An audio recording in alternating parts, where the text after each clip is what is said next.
क्या हुआ अगर मैं कहूं कि प्राचीन यूनान की वो शांत और सफेद संगमरमर की मूर्तियां, जिन्हें हम सदियों से पूर्णता और शांति का प्रतीक मानते आए हैं, वो असल में किसी सुंदरता का जश्न नहीं मना रही थी। बल्कि वो एक बहुत ही डरावनी और बेचैन करने वाली अराजकता को छिपाने का बस एक तरीका थी। बिल्कुल। हम अक्सर ये मान लेते हैं कि सुंदरता एक बहुत ही सीधा और सरल अनुभव है।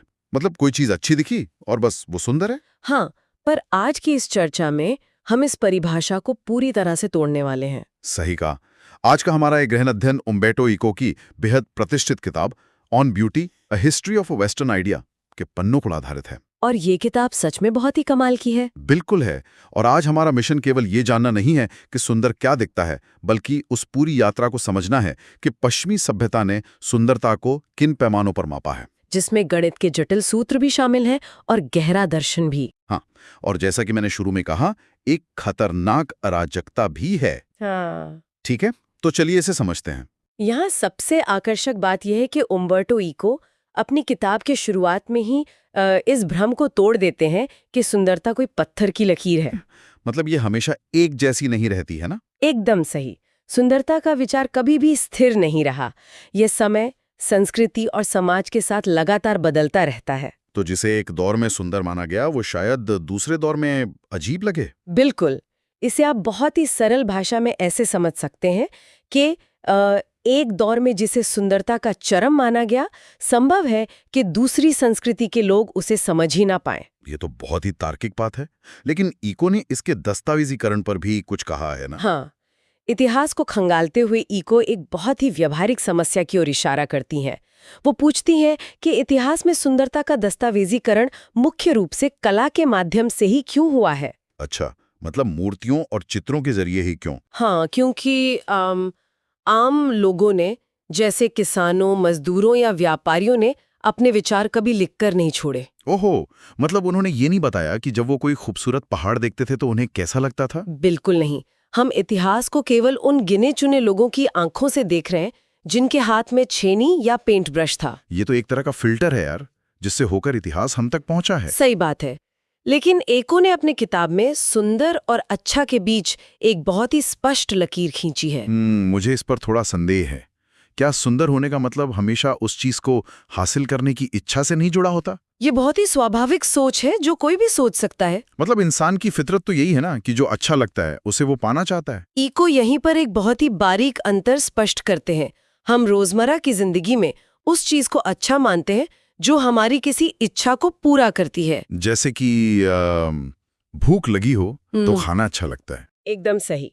अगर कोई चीज अच्छी है, चाहे वो स्वादिष्ट भोजन हो या बहुत सारा पैसा हो, तो हमारे अंदर उसे हासिल करने की इच्छा पैदा होती है। हाँ, वो लालसा हमें एक्शन लेने पर मजबूर करती है। लेकिन इको कहते हैं कि सुंदरता के अनुभव के साथ एक खास तरह का अलगाव जुड़ा होता है, जिसे हम डिटैच्ड एटीट्यूड कहते हैं। अलगाव मतलब बिना किसी चाहत के बस देखना।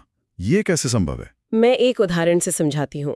मान लीजिए कि एक बेकरी की दुकान है। ठीक है। और वहाँ शीशे के पीछे एक बेहद शानदार, कलात्मक रूप से सजाया गया वेडिंग केक रखा है, जिसपे फूलों की डिजाइन और रंग बहुत ही आकर्षक हैं। बिल्कुल। अब हो सकता है कि किसी इंसान का पेट पूरी तरह भरा हो या स्वास्थ्य कारणों से वो मीठा बिल्कुल न खा सकता हो, तो उसे उस केक को खाने की कोई इच्छा नहीं होगी। हाँ, लेकिन फिर भी वो वहीं खड़े होकर उस केक की कारीगरी और उसकी सुंदरता की तारीफ तो कर ही सकता है ना। अरे वाह, ये तो बहुत ही सटीक उदाहरण है। सच्ची सुंदरता ईर्ष्या, लालच या उसे हड़पने की इच्छा पैदा नहीं करती। ये बस उसे निहारने का, उसके अस्तित्व मात्र का आनंद लेने का नाम है। ये तो बिल्कुल बिना बटुए के विंडो शॉपिंग करने जैसा हो गया। आप बाजार में घूम रहे हैं, चीजें देख रहे हैं, आप बस आनंद ले रहे हैं। बिल्कुल, उसे घर ले जाने की कोई जल्दी या लालच नहीं है। ये अलगाव का सिद्धांत वास्तव में हमें सुंदरता को उसके शुद्ध रूप में देखने की आजादी देता है। लेकिन एक मिनट रुकिए। हाँ, बोलिए। क्या प्राचीन सभ्यताओं ने सच में इसे इसी तरह देखा था? अगर हम यूनानियों की बात करें तो क्या उनके लिए भी सुंदरता केवल दूर से निहारने की चीज थी? यहाँ आपका संदेह बिल्कुल सही दिशा में जा रहा है। अगर हम प्राचीन यूनान के शुरुआती दौर में चलते हैं तो वहाँ ये अलगाव वाला सिद्धांत काम नहीं करता। अच्छा, मतलब उनके लिए सुंदरता डिटैच्ड नहीं थे? बिल्कुल नहीं। शुरुआती यूनानियों के पास सुंदरता का कोई अलग या स्वतंत्र सिद्धांत था ही नहीं। तो उनके लिए सुंदरता क्या थी? उनके लिए जो अच्छा था वही सुंदर था, और जो सुंदर था वो बहुत ही शक्तिशाली था। होमर की इलियड इसका सबसे बड़ा उदाहरण है। हाँ, इलियड में हेलेन का जिक्र आता है। पूरी इलियड में आपको कहीं भी हेलेन की सुंदरता का कोई स्पष्ट विवरण नहीं मिलेगा। होमर ने ये नहीं लिखा कि उसकी आंखें कैसी थीं या उसके बाल कैसे थे। हाँ, मैंने भी ये ध्यान दिया कि होमर ने सिर्फ उसके प्रभाव के बारे में लिखा है। ठीक कहा, होमर ने हेलेन की अनिवार्य सुंदरता का जो प्रभाव बताया है वो विनाशकारी था। एक ऐसी सुंदरता जिसने ट्रोजन युद्ध करवा दिया, जिसके कारण शहर के शहर जल गए। हाँ, और फिर भी उसे देखते ही लोग सब कुछ भूल जाते थे। एक बहुत ही मशहूर किस्सा है कि जब ट्रॉय पर कब्जा हो गया तो क्या हुआ था पता है? शायद मेनेलॉस से जुड़ा कोई किस्सा। हाँ, मेनेलॉस अपनी बेवफा पत्नी हेलेन को जान से मारने के लिए आगे बढ़ता है, लेकिन जैसे ही वो उसके नंगे वक्षों की सुंदरता देखता है, उसके हाथ से तलवार छूट के गिर जाती। बाप रे, ये कोई दूर से निहारने वाली या शांत सुंदरता तो बिल्कुल नहीं थी। ये खतरनाक और वशीभूत कर लेने वाली ताकत थी। तो ये विंडो शॉपिंग तो किसी भी एंगल से नहीं थी। ये तो एक ऐसा आकर्षण था जो साम्राज्यों को गिरा सकता था। बिल्कुल। लेकिन यहाँ बात सच में बहुत दिलचस्प हो जाती है, क्योंकि इसके बाद यूनानी कला एक अलग ही दिशा में मुड़ गई थी। हाँ, बाद की यूनानी मूर्तियां एकदम अलग हैं। जब हम बाद की यूनानी मूर्तियों को देखते हैं तो वो बहुत परफेक्ट लगती हैं। कोई दाग नहीं, कोई कमी नहीं। मैंने कहीं पढ़ा था कि यूनानी मूर्तिकारों ने किसी एक इंसान को सामने बिठाकर उसकी मूर्ति नहीं बनाई। सही पढ़ा है आपने। उन्होंने क्या किया कि अलग-अलग लोगों के सबसे सुंदर हिस्सों को चुना। किसी की आंखें ले लीं, किसी के होंठ, किसी के कंधे, और उन्हें मिलाकर एक आदर्श रूप बना दिया, जिसे आइडियल ब्यूटी कहते हैं। अगर हम आज की भाषा में कहें तो ये असल में प्राचीन काल का फोटोशॉप या सोशल मीडिया फिल्टर था। प्राचीन फोटोशॉप, ये बहुत ही शानदार उपमा है। वो वास्तविकता नहीं दिखा रहे थे, वो एक एडिटेड इंसान बना रहे थे। और यूनानियों ने इस जोड़े हुए परफेक्शन को एक नाम भी दिया था, कलोकागाथिया। कलोकागाथिया? इसका क्या मतलब होता है? इसका मतलब था शरीर और आत्मा का एक पूर्ण सामंजस्य। मूर्तिकार केवल एक दिखने में सुंदर शरीर नहीं गढ़ रहे थे, वे एक दार्शनिक विचार स्थापित कर रहे थे। मतलब सुंदरता का सीधा संबंध इंसान के चरित्र से जोड़ दिया। हाँ, उनका मानना था कि जो शारीरिक रूप से इस आदर्श पैमाने पर खरा उतरता है, उसकी आत्मा भी अच्छी, नेक और शुद्ध होनी चाहिए। एक मिनट, रुकिए। मतलब अगर आपका शरीर उस फोटोशॉप वाले पैमाने पर सुंदर नहीं है, तो आपकी आत्मा भी अच्छी नहीं है। उनके हिसाब से तो यही था। ये तो बहुत ही अजीब और सच कहूं तो काफी पक्षपाती विचार है यार। क्या उस समय के सभी दार्शनिक इस बात से सहमत थे? ये एक बहुत ही जायज सवाल है, और इसीलिए दार्शनिकों ने इस विचार को चुनौती दी और इससे और गहराई में ले गए। सुकरात ने इस पर कुछ कहा था ना? हाँ, सुकरात ने महसूस किया कि केवल बाहरी रूप ही सब कुछ नहीं हो सकता, इसलिए उन्होंने सौंदर्य को 3 वर्गों में बांट दिया। वो 3 वर्ग कौन से थे? पहला था आदर्श सौंदर्य, जो अभी आपने बताया, प्रकृति के अलग अलग सुंदर हिस्सों को मिलाकर बनाया गया रूप। ठीक है, वो फोटोशॉप वाला रूप। हाँ। दूसरा था आध्यात्मिक सौंदर्य, जो आंखों और चेहरे के भावों के जरिए किसी की आत्मा की गहराई को दर्शाता है। ये थोड़ा बेहतर लग रहा है। और तीसरा क्या था? तीसरा था उपयोगी सौंदर्य, मतलब कोई चीज अपने उद्देश्य को कितनी अच्छी तरह पूरा करती है, वही उसकी सुंदरता है। चलिए, सुकरात ने कम से कम आत्मा और उपयोगिता को तो जगह दी, लेकिन प्लेटो का क्या? प्लेटो तो अक्सर हर सीधी बात को दार्शनिक भूल-भुलैया बना देते हैं।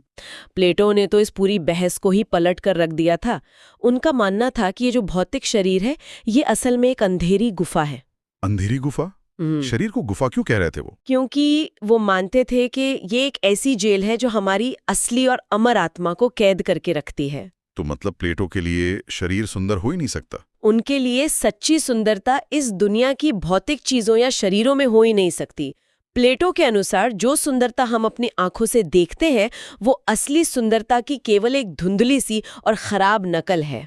तो अगर भौतिक चीजें सुंदर नहीं हैं, तो प्लेटो के हिसाब से असली सुंदरता क्या है और उसे देखा कैसे जाए? प्लेटो का तर्क था कि सच्ची सुंदरता तक पहुंचने के लिए आंखों की नहीं, बल्कि बौद्धिक दृष्टि की जरूरत होती है। बौद्धिक दृष्टि मतलब दिमाग से देखना। हाँ, वो सुंदरता विचारों में है, सत्य में है, और इसी अमूर्त सोच ने सुंदरता की परिभाषा को आकृतियों, गणित और ज्यामिति की ओर मोड़ दिया। गणित और ज्यामिति? मतलब प्लेटो ने सुंदरता को शरीर से निकालकर सीधे संख्याओं में डाल दिया। बिल्कुल, ये वो मोड़ है जहां सुंदरता का विचार ब्रह्मांड के रहस्यों से जुड़ जाता है।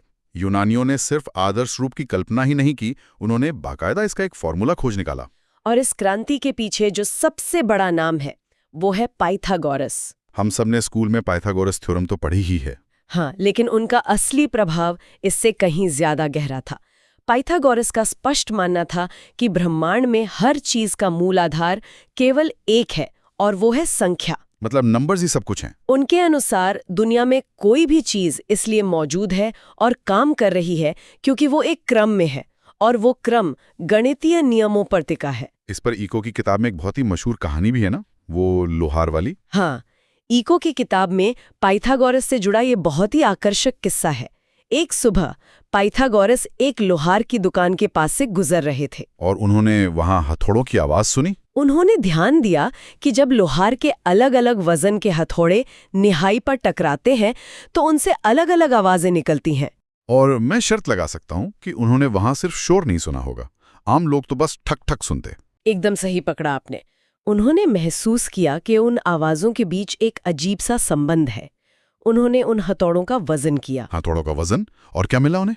उन्होंने पाया कि जो आवाजें कानों को सुरीली लग रही थीं, उन हथौड़ों के वजन के बीच एक सटीक गणितीय अनुपात था। अरे वाह, मतलब संगीत और गणित का सीधा कनेक्शन। बिल्कुल। उन्होंने खोजा कि संगीत के सुरीले स्वर, जैसे कि हम जिसे ऑक्टेव या फिफ्थ कहते हैं, वो वाद्ययंत्रों के तारों की लंबाई के सटीक अनुपातों पर आधारित होते हैं। ओह, मुझे ये बात हजम करने में थोड़ा समय लग रहा है। क्यों?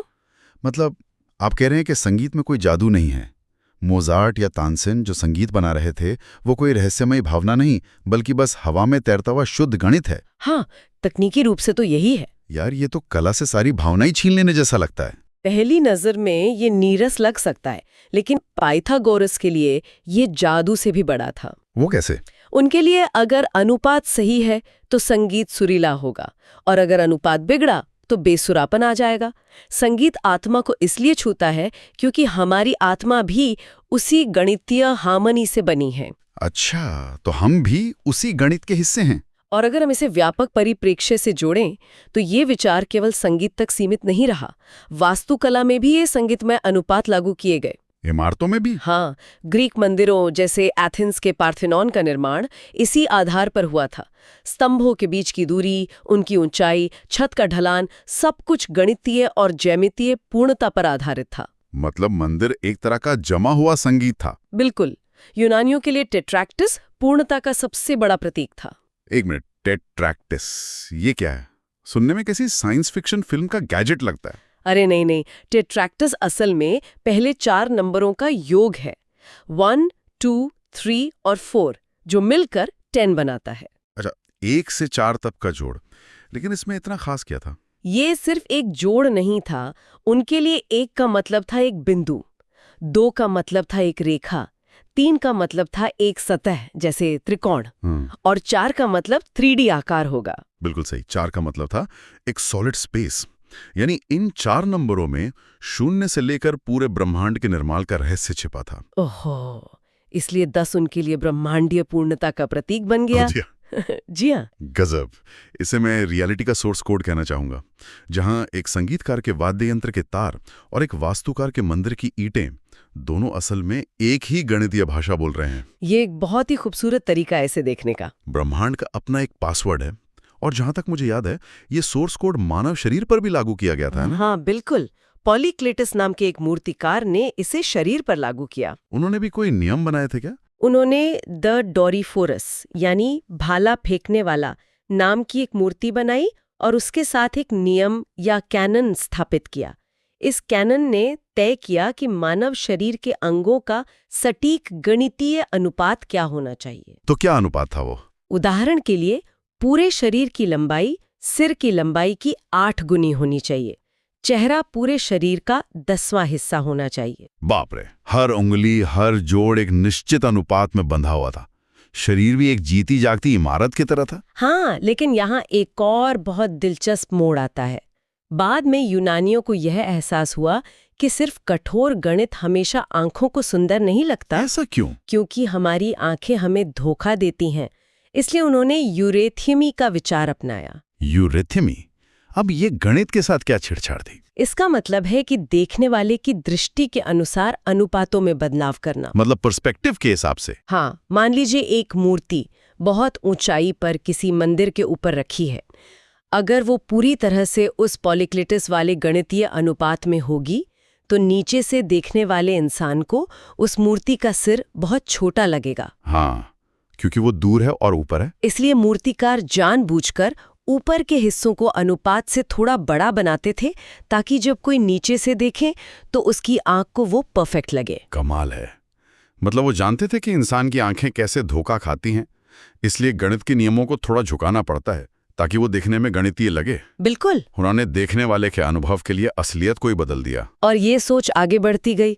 मध्य युग तक आते आते ये गणितीय सोच और भी गहरी और आध्यात्मिक हो गई। मध्यकालीन विचारकों ने क्या नया किया इसमें? उन्होंने नंबर 4 को पूर्णता का नैतिक और ब्रह्मांडीय प्रतीक मान लिया।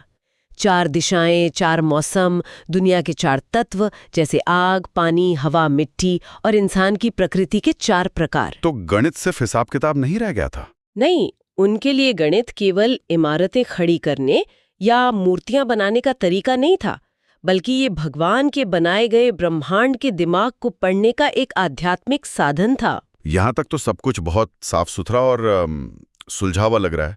तारों की झनकार से लेकर शरीर के अनुपात तक सब कुछ एक फॉर्मूले में बंधा है। हाँ, सब बहुत परफेक्ट लगता है। लेकिन मुझे एक बात खटक रही है, इंसान सिर्फ गणित का पुतला तो है नहीं। हमारे अंदर भावनाएं हैं, गुस्सा है, लालसा है, पागलपन है। बिल्कुल है। तो कला में जो जुनून है, जो अराजकता है, वो कहाँ से आती है? तो इस सब का क्या मतलब है? अगर सब कुछ इतना कैलकुलेटेड है तो कला में जीवन कहाँ है? और आपने बिल्कुल सही जगह पर उंगली रखी है। यहीं पर इस पूरी चर्चा का सबसे गहरा और हैरान करने वाला मोड़ आता है। मैं सुनने के लिए बेताब हूं। 19वीं सदी में फ्रेडरिक नीत्शे नाम के दार्शनिक ने अपनी किताब द बर्थ ऑफ ट्रेजेडी में एक ऐसा विश्लेषण पेश किया जिसने प्राचीन यूनान को देखने का नजरिया ही पलट दिया। नीत्शे ने क्या कहा ऐसा? नीत्शे ने कहा कि हम यूनानियों को केवल उनके शांत, व्यवस्थित और गणितीय रूप के लिए जानते हैं। इसे उन्होंने अपोलोनियन सुंदरता कहा, जो अपोलो देवता से प्रेरित है। अपोलो, जो प्रकाश के देवता हैं। हाँ, अपोलो प्रकाश, व्यवस्था, अनुपात और किसी भी चीज की अति नहीं का प्रतीक है। लेकिन अगर अपोलो व्यवस्था के देवता थे तो सिक्के का दूसरा पहलू भी तो होगा ना? बिल्कुल था। अपोलो के ठीक उलट थे डायोनिसिस, जो शराब, अराजकता, जुनून, उन्माद और नियमों को तोड़ने के देवता थे। तो नीत्शे का इस पर क्या तर्क था? नीत्शे का तर्क था कि यूनानी लोग जीवन के इस अंधकार में अराजक और डरावने सच से बहुत अच्छी तरह वाकिफ थे। वे जानते थे कि प्रकृति क्रूर है, इंसान का अस्तित्व पीड़ा से भरा है और दुनिया में कोई दया या गणितीय न्याय नहीं है। तो आप ये कह रहे हैं कि ये जो अपोलोनियन सुंदरता थी, ये शांत दिखने वाली सफेद मूर्तियां, ये परफेक्ट गणितीय मंदिर, क्या ये सब असल में एक पर्दा था? बिल्कुल, एक पर्दे की तरह। ये मुझे ऐसा लग रहा है जैसे किसी ने एक टूटती हुई, अस्थिर और खतरनाक दीवार पर एक बेहद खूबसूरत और शांत वॉलपेपर चिपका दिया हो ताकि दीवार की दरारें दिखाई न दें। आपका ये वॉलपेपर का उदाहरण बिल्कुल सटीक है। नीत्शे के अनुसार यूनानियों ने इस अपोलोनियन परफेक्शन की रचना इसलिए की क्योंकि वो जीवन की उस भयानक अराजकता से घबराते थे। मतलब वो डरते थे असली दुनिया से। हाँ, ये शांत और अनुपातिक सुंदरता एक भ्रम थी, एक मनोवैज्ञानिक सुरक्षा कवच था जिसके बिना जीवन का सामना करना, उस पीड़ा को बर्दाश्त करना उनके लिए असंभव हो जाता। लेकिन वो जो डायोनेशियक सुंदरता थी, वो जो डरावनी ऊर्जा थी, उसका क्या हुआ? वो कभी खत्म नहीं हुई। वो संगीत में, जुनून में, रात के समय होने वाली रहस्यमयी और उन्मादी रस्मों में छिपकर बहती रही। वो एक तरह का डार्क साइड था। हाँ, एक डार्क साइड जो हमेशा मौजूद थी, लेकिन जिसे समाज के सामने आने से रोका जाता था। ये सच में दिमाग घुमा देने वाला विचार है यार। मतलब जो चीज हमें सबसे ज्यादा शांत और व्यवस्थित दिखती है, उसके ठीक नीचे एक खौलता हुआ उन्माद छिपा है। सही कहा आपने। पूर्णता असल में डर का नतीजा है, और शायद यही कारण है कि यूनानी कला, विशेष रूप से मूर्तिकला और वास्तुकला, देखने वाले से एक निश्चित दूरी की मांग करती है। हाँ, इको ने भी इसका जिक्र किया है। आप पार्थेनॉन को दूर से निहारते हैं, आप उन मूर्तियों को दूर से देखते हैं। पश्चिमी कला हमेशा दूरी की मांग करती है। ये एक महत्वपूर्ण सवाल खड़ा करता है और ये एक बहुत ही अहम अवधारणा है। पश्चिमी कला में दृष्टि और श्रवण को सबसे ऊंचा दर्जा दिया गया। देखने और सुनने को? क्यों? क्योंकि ये दोनों इंद्रियां दूर से काम करती हैं। दूरी व्यवस्था और नियंत्रण बनाए रखती है। जहां दूरी है वहां अपोलो का शासन है, और जहां समीपता है उसके लिए ईको जापानी या तिब्बती कला का उदाहरण देती हैं। जापानी मूर्तिकला अक्सर इस तरह बनाई जाती है कि उसे छुआ जा सके, या तिब्बती रेत के मंडला को ही ले लीजिए, वो जो रंगीन रेत से बनाते हैं। हाँ, उन्हें बनाने में हफ्तों का बहुत ही बारीक काम लगता है, लेकिन वो छूने और हवा के एक झोंके से मिट जाने के लिए ही बनाए जाते हैं। वे इंटरेक्शन की मांग करते हैं। जबकि पश्चिमी कला में ऐसा नहीं होता है। पश्चिमी शास्त्रीय परंपरा में स्पर्श और स्वाद जैसी इंद्रियों को शक की निगाह से देखा जाता था, क्योंकि वे आपको वस्तु के बहुत करीब ले आती हैं। और जहां समीपता है वहां नियंत्रण छूटने का डर है, वहां उस डायोनिसियक जुनून और अराजकता के हावी होने का खतरा है। बिल्कुल। यह एक बहुत ही गहरा विरोधाभास है। पूर्णता सुरक्षित है लेकिन दूरी मांगती है, और जहां समीपता है वहां अराजकता का खतरा है। एकदम सही। चलिए, आज की इस अद्भुत चर्चा को समेटने का वक्त आ गया है। हमने शुरुआत की थी बेकरी में रखे उस वेडिंग केक से, जिसे हम केवल निहारते हैं बिना उसे पाना चाहे, जो अलगाव का प्रतीक था। हाँ, वो डिटैच्ड एटीट्यूड। फिर हमने प्राचीन यूनान के उस फोटोशॉप को देखा, जहां कलाकारों ने कई शरीरों को मिलाकर एक आदर्श रूप गढ़ा। प्लेटो की गुफा भी देखी है हमने। बिल्कुल। हमने प्लेटो की गुफा से निकलकर पाइथागोरस के साथ लोहार के हथौड़ों की आवाज में ब्रह्मांड का गणितीय सोर्स कोड सुना।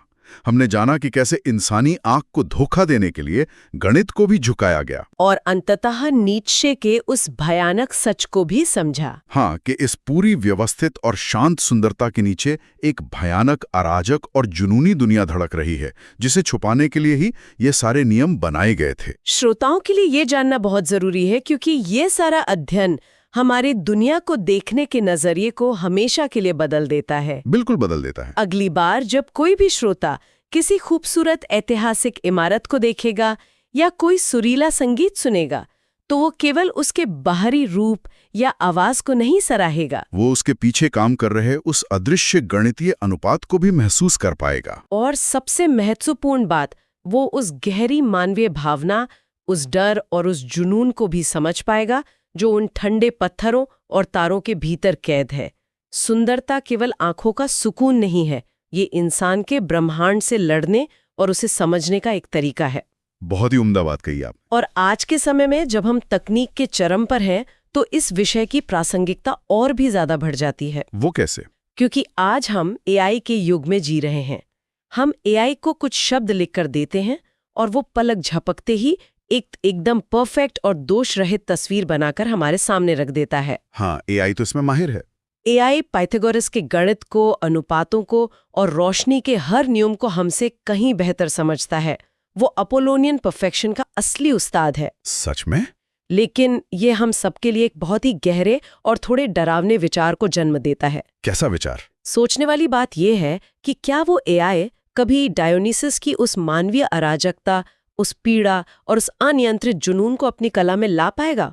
ये तो बहुत ही मुश्किल सवाल है। क्या एक ऐसी कला जो बिना किसी मानवीय कमी, बिना किसी दर्द और बिना किसी भीतरी संघर्ष के उत्पन्न हुई हो, क्या वो पूर्णता वास्तव में सुंदर कहलाने के लायक है? ये सोचने पर मजबूर कर देता है। या फिर सच्ची सुंदरता के लिए इंसान का वो टूटा हुआ अराजक हिस्सा होना जरूरी है? इस सवाल पर जरूर विचार कीजिएगा। आज के इस गहरे अध्ययन में हमारे साथ जुड़ने के लिए बहुत बहुत धन्यवाद।